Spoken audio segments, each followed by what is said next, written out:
আসসালামু আলাইকুম, কেমন আছো সবাই? আশা করি সবাই ভালো আছো। আলহামদুলিল্লাহ আমিও খুব ভালো আছি। আজকে আবার একটা পাবদা মাছের রেসিপি নিয়ে আসলাম। আমি এখানে দুটো পাবদা মাছ নিয়েছি, মধ্যেখান থেকে কেটে নিয়েছি, একটু মাছগুলো বড় ছিল তার জন্য। এখানে আমি হলুদ গুঁড়ো দিয়ে দিলাম, নুন দিয়ে দিলাম, দিয়ে ওপর দিয়ে একটু সর্ষের তেল দিয়ে মাখিয়ে আমি এটা 10 মিনিটের জন্য রেস্টে রেখে দেবো। আর ততক্ষণ ধরে আমি এখানে একটু মশলাটা বেটে নেবো। এখানে নেব আমি সর্ষে, জিরে আর নেব পোস্তটাকে ভালো করে শিলবাটায় আমি ভালো করে বেটে নেব।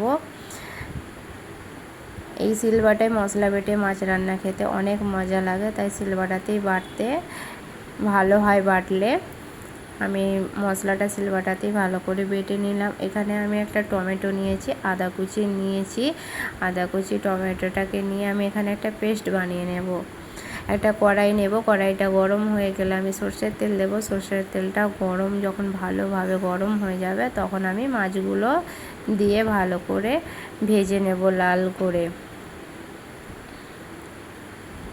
এখানে আমার মাছগুলো প্রায় ভাজা হয়ে গেছে। আর আমার ভিডিওটা যারা দেখছো তাদেরকে একটাই কথা বলবো, লাইক, কমেন্ট, শেয়ার, সাবস্ক্রাইব, আর ফেসবুক থেকে দেখে থাকলে ফলো দিয়ে দিও।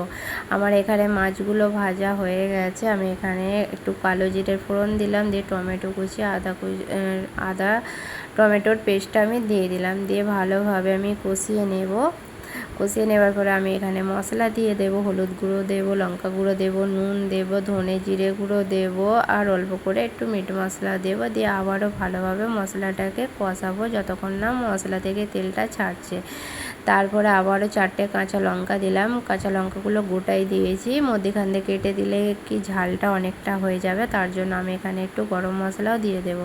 দিয়ে আবারও পানি দিয়ে মশলাটাকে ভালো করে কষিয়ে নেব। যখন দেখবো আমার ওপর থেকে তেলটা ছেড়ে দিয়েছে তখন আমি ওই বাটা মশলাটা দিয়ে দেব। বাটাটা সর্ষেটা, পোস্তর বাটা আর জিরে বাটাটা দিয়ে আবারও ভালোভাবে কষিয়ে নেব যতক্ষণ না তেলটা আবার ছাড়ছে।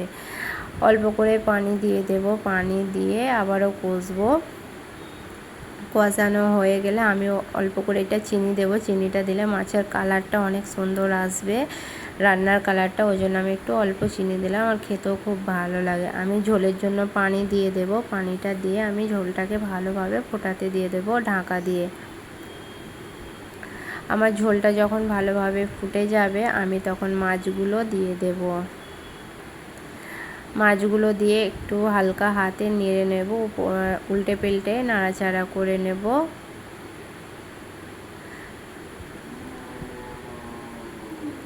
ভালো করে নাড়াচাড়া করে নিয়ে আমি এটাকে কিছুক্ষণের জন্য আবারও চাপা দিয়ে দেব। তার আগে একটু টেস্ট করে নেব নুনটা ঠিক আছে কি না।